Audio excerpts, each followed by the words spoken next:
आपण पाहत राहतो शेतकरी मार्केटला बाजारभावात जो मिळेल त्या पद्धतीने विकण्यासाठी प्रत्येकजण शेतकरी येत राहतो. पण आज एक शेतकऱ्याची आजी आलेली, आपण त्यांचीच मुलाखत घेऊ आज छोटीशी. पाहू आज आजींची भाजी काय भाव गेली नाशिक मार्केटला. आजी काय आणलं होतं आज? कोथिंबीर आणली. कोथिंबीर आणली होती, काय भाव गेली आज? 7,500. 7,500. परवडली का माझ?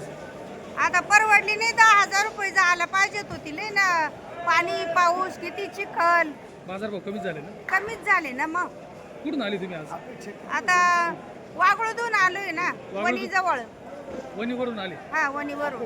पाऊस कसं होता आज तुमच्याकडे? पाऊस लय भरपूर पाऊस चालू होता. पावसात काढली होती का? पावसात काढली.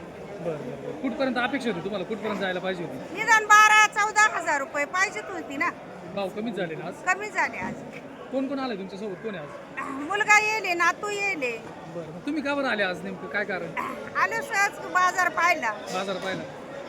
एकंदरीत आपण पाहू शकतो का रोज शेतकरी येत राहतो. आज आजी आले आहे नातवासोबत. दादा शाळेत जातो का? कितीला आहे? 8वीला आहे. आजीला घेऊन आले का आज मदतीला? बरं. नक्की कुठेतरी बाजारभाव मिळावा या अपेक्षेने शेतकरी काम करीत राहतो. त्याच पद्धतीनं आज मालाला मोल थोडं कमी मिळालं आहे. बाजारभाव 150 ते 200 रुपये जुडीपर्यंत गेलेलं होतं. ते आज बाजारभाव कमी झालेली.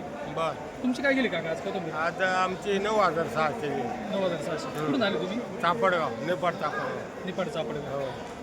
आजी अजून बाकी आहे का कोथिंबीर? का आणायची उद्या? आणायचे उद्याला. उद्याला आणायची ना? हा. बरं. एवढ्या गाळामध्ये कोथिंबीर काढीत राहतो शेतकरी. त्या जुड्या मार्केटला आणण्यापर्यंतचा जो प्रवास आहे, खूप मोठा प्रवास आहे.